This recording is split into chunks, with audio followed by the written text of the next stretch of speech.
Jeudi 28 avril 2022, les titres de cette édition. Grosse performance économique pour le Bénin. Le gouvernement béninois a réussi à lever plus de 117% des fonds recherchés sur le marché de l'UEMOA. Le parti politique Les Démocrates est demandeur de paix, dixit Éric Rouneté. Les précisions dans ce 19h. La priorité à droite, une règle essentielle du code de la route qui échappe à plus d'un. La réalité de cette règle dans un instant.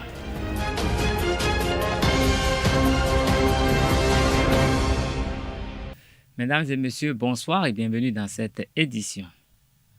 Le Bénin a levé 41 milliards de francs CFA ce jeudi 28 avril 2022 sur le marché financier de l'Union économique et monétaire ouest-africaine UEMOA. Cette émission d'obligation de relance du Trésor du Bénin a été souscrite à un taux d'intérêt de 5,1% avec une valeur minimale unitaire de 10 000 francs CFA et pour une durée de remboursement de 60 mois. Le remboursement de ces obligations se fera le premier jour ouvrable suivant la date d'échéance qui est fixée au 29 avril 2027. Pour une soumission de 40 milliards de francs CFA, le Bénin a récolté 17 soumissions pour un montant global de 44 milliards pour un taux de couverture de 117,5% du montant mis en adjudication. Mais le gouvernement de Patrice Talon n'a retenu que 41 milliards de francs CFA au terme de l'opération démarrée à 9h et clôturée à 10h30 ce jeudi 28 avril 2022. Toujours dans le domaine financier et pour aider à améliorer la qualité et l'accès aux soins de santé primaires et renforcer les capacités du Bénin face aux urgences de santé publique, la Banque mondiale vient d'approuver un financement de 180 millions de dollars à travers l'Association internationale de développement IDA au profit du Bénin. Volet politique de cette édition. Les responsables du parti politique Les Démocrates affirment ce mercredi 27 avril 2022 à grands propos qu'ils sont demandeurs de paix. Conduits par leur président Éric Rouneté, les démocrates, après les discussions avec le médiateur de la République, ont laissé un dossier qui contient le condensé de leurs attentes. Ils ont présenté les conditions qu'ils estiment porteuses de paix. Rappelons que la rencontre a lieu dans le cadre des échanges initiés par le médiateur de la République. Une notion du code de la route à présent. La priorité à droite est l'une des règles essentielles du code de la route, mais elle est mal perçue par de nombreux Béninois. Une règle qui conduit nombre de citoyens béninois dans les mailles de la police républicaine. Ce reportage de Anaël Do nous explique davantage cette règle. La priorité à droite, une règle du code de la route qui prête souvent à confusion. Bon nombre d'usagers se font arrêter pour la violation de cette règle. La cause, la mauvaise interprétation. Normalement, la règle de priorité à droite, cela ne voudrait pas dire qu'on peut tourner à droite malgré le feu rouge. Et ce que nous constatons ici au Bénin, particulièrement à Cotonou, et lorsque le feu est au rouge et que les gens sont en arrêt, d'autres tournent à droite malgré le feu rouge. Sinon, si le feu est au rouge et que vous voulez tourner à droite, vous êtes obligé d'attendre le feu vert avant de continuer. Mais les gens disent priorité à droite et malgré le feu rouge, ils tournent à droite sans attendre le feu vert. Ça, c'est une infraction au code de la route. La priorité à droite n'est pas l'autorisation du libre passage à droite quand les feux sont au rouge, mais la priorité est donnée à ceux qui viennent de la droite. On ne tourne qu'à droite lorsque, en bas d'un feu tricolore, lorsqu'il y a une flèche jaune clignotante à droite, ou bien une flèche verte allumée en couleur verte et dirigée vers la droite, c'est en ce moment seul qu'on peut tourner à droite malgré le feu rouge. La priorité à droite, ça veut dire qu'on doit laisser passer celui qui vient de sa droite lorsqu'on arrive à une intersection de route de même valeur. Intersection de route, c'est là où deux routes se croisent et les deux routes ont même valeur. Supposons par exemple deux goudrons qui se croisent ou bien deux chemins de terre qui se croisent, ça veut dire que ces deux routes-là ont même valeur. Et en ce moment, on ne dira pas que quelqu'un est prioritaire par rapport à l'autre. Et en ce moment, tout le monde pratique la priorité à droite qui veut dire que la route qui débouche de ma droite, je dois m'arrêter pour laisser passer l'usager qui quitte cette route-là. C'est ça qui veut dire la règle de priorité à droite. Les usagers de la route sont donc prévenus et vont être sanctionnés en cas de dérive à cette règle. Côté religion, le mois de Ramadan est un mois de partage et de jeûne. Ce mois implique un certain nombre de comportements que les fidèles doivent adopter. Mais ces comportements ne doivent pas être passagers. Il s'agit de comportements qui doivent être observés continuellement. Yushao Djijirekpe, président de l'association des ressortissants de Djougou au sud, nous en parle au micro de Francis Fahami et de Quentin Amoussou.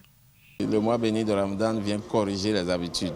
Et quand vous corrigez vos habitudes, vous devez pouvoir continuer avec ces belles habitudes. Parce que vous ne savez pas l'heure, le jour, l'année où Allah va vous appeler. Si vous repartez dans les vieilles habitudes, dans les sales habitudes, et que l'appel d'Allah arrive, comment vous allez répondre? Voyez-vous, le mois de Ramadan, c'est un mois de piété, c'est un mois de purification. Lorsque Allah vous permet de voir ce mois, c'est pour vous racheter. Si vous voyez ce mois, vous vous rachetez et vous recommencez avec les vieilles habitudes, ça veut dire que vous n'êtes pas suffisamment conscient de votre existence. Voyez-vous, que Dieu nous facilite la compréhension de notre religion et que ce que nous avons pu corriger comme ça l'habitude durant ce mois béni de Ramadan, que cela puisse rester. Les habitants du quartier Agori dans la commune d'Abomey-Calavi ont fait une découverte macabre dans la matinée de ce jour. Une dépouille humaine flottant dans les eaux de ruissellement après la forte pluie qui s'est abattue dans la nuit de ce mercredi 27 avril sur la commune. La victime, selon les informations, aurait quitté la maison la veille. Alertée, la police républicaine est venue faire le constat d'usage. La dépouille a été ensuite remise à la famille pour inhumation. Le disparu serait marié et père de 3 enfants, rapporte la presse. Page environnement. Le sachet plastique demeure l'emballage le plus utilisé par les Béninois malgré la règle qui l'interdit. Un usage nuisible à l'environnement, mais un commerce rentable pour certains dont les citoyens ont du mal à se départir. Le constat dans ce reportage de la rédaction. Les Béninois se sont accoutumés à l'utilisation des sachets plastiques depuis plusieurs décennies. Mais depuis décembre 2017, une loi interdit l'utilisation, la commercialisation, la détention, l'importation et la production des sachets plastiques non biodégradables. Ici au marché d'Antokwa, vendeurs comme acheteurs semblent ne pas se conformer à la règle. Maman Hamatou, grossiste et spécialisée dans la vente des sachets plastiques, expose les raisons du non-respect de la règle.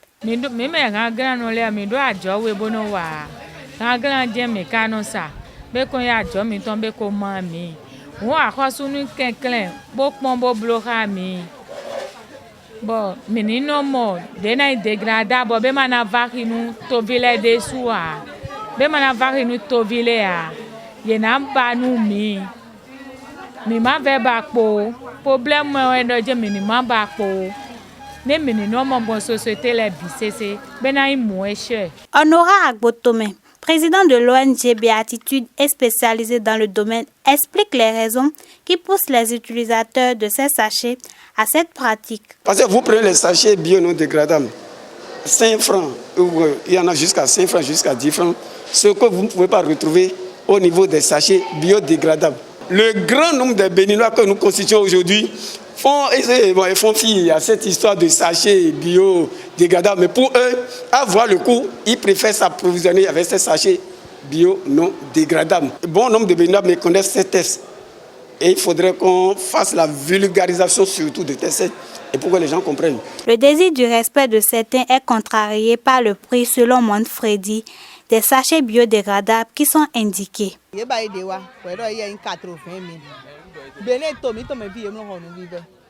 millions de dollars étaient là, 80 millions de dollars.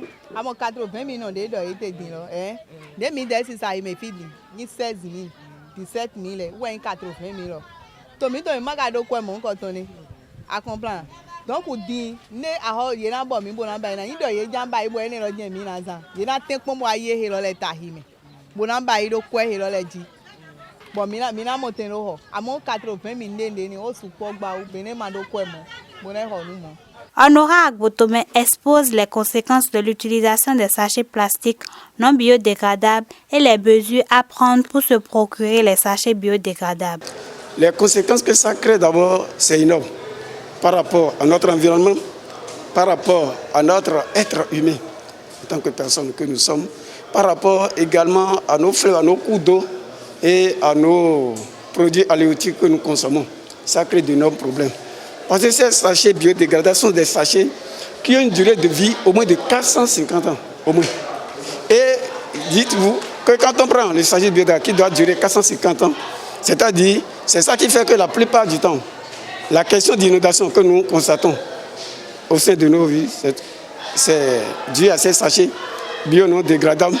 C'est d'abord des sachets qui sont cancérigènes, c'est pas bien, parce que la plupart de nos parents, ils brûlent ces sachets pour faire des feux et autres. L'autre chose, ces sachets vont souvent dans nos fleuves, dans nos cours d'eau. Et quand les poissons et autres sont cela, donc ils meurent. Donc, également les animaux.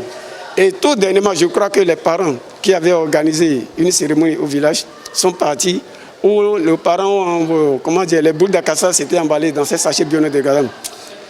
Les bêtes, les vaches et autres là, donc se sont jetés sur ces sachets, non consommés. Et plus quelques de ces vaches sont morts à cause de ces sachets biodégradables. Je me suis approvisionné pour mettre à disposition ces sachets biodégradables à un mode médical. Mais au final, c'est quelqu'un qui en réalité n'avait pas été retenu par le ministère du cadre de vie. Et il faut dire aujourd'hui, c'est-à-dire pour s'approvisionner de ces sachets biodégradables, et pour l'instant, je crois qu'il y a 3 établissements. Ce que je vais dire, c'est que très peu sont ceux-là non seulement qui ont pris à cœur d'abord les mesures coercitives surtout, je dis, pour quand même s'arranger et désormais s'approvisionner de ces sachets biodégradables. C'est pourquoi je disais tantôt, c'est-à-dire, il ne suffit pas de dire des établissements disposent des sachets des stocks de sachets biodégradables, mais c'est de voir quels sont ces établissements qui se sont conformés réellement et qui sont véritablement en partenariat avec le ministère du cadre de vie par rapport à la question de ces sachets biodégradables tels que l'a réglementé les tests et comme l'a demandé le ministère du cadre de vie. C'est surtout cela. Il vaut mieux se conformer à la règle au risque de sanctions judiciaires. Mais pour l'instant, les Béninois n'arrivent pas à faire la différence entre l'un et l'autre. La page internationale de ce jeudi 28 avril 2022 est un condensé des actualités en Centrafrique, en France, en Allemagne, en Russie et en Ukraine. Une compilation signée Colombe Oussou. La Centrafrique, deuxième pays le moins développé du monde selon l'ONU, a adopté le Bitcoin comme monnaie officielle aux côtés du franc CFA et légalisé l'usage des crypto-monnaies, a annoncé mercredi la présidence, assurant qu'il s'agit du premier pays à le faire en Afrique. L'Assemblée nationale a voté à l'unanimité des députés présents la loi régissant la crypto-monnaie en République centrafricaine et le président Faustin Archange Touadéra l'a promulguée, assure dans un communiqué le ministre d'État et directeur de cabinet de la présidence Obed Namsio, ajoutant « La Centrafrique est le premier pays d'Afrique à adopter le Bitcoin comme monnaie de référence ».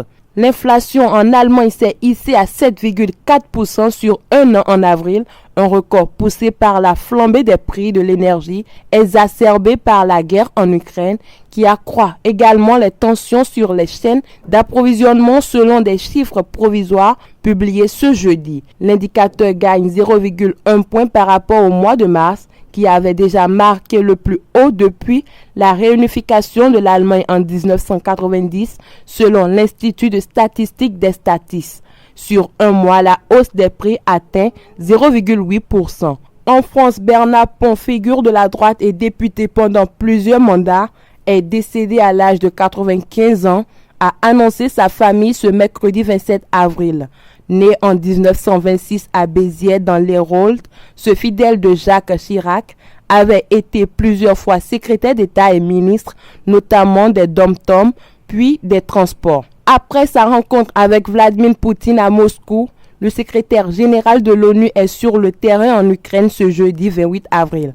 Dans la matinée, Antonio Guterres s'est rendu dans la banlieue de Kiev, dans 3 villes théâtres des actions imputées à l'armée russe. La première étape pour Antonio Guterres était Borodianka ce jeudi. Cette bourgade a été dévastée par les bombardements où de nombreux cadavres de civils ont été découverts après le départ des troupes russes. La guerre est une absurdité au XXIe siècle, a déclaré Antonio Guterres devant des maisons en ruine. Puis, il a également visité une autre localité devenue le symbole des atrocités commises depuis l'invasion russe, Boutcha, où l'ONU a documenté le meurtre d'au moins 50 civils, certains par exécution sommaire. Toujours religion, les religions polythéistes, malgré les apparences, conçoivent que Dieu est unique.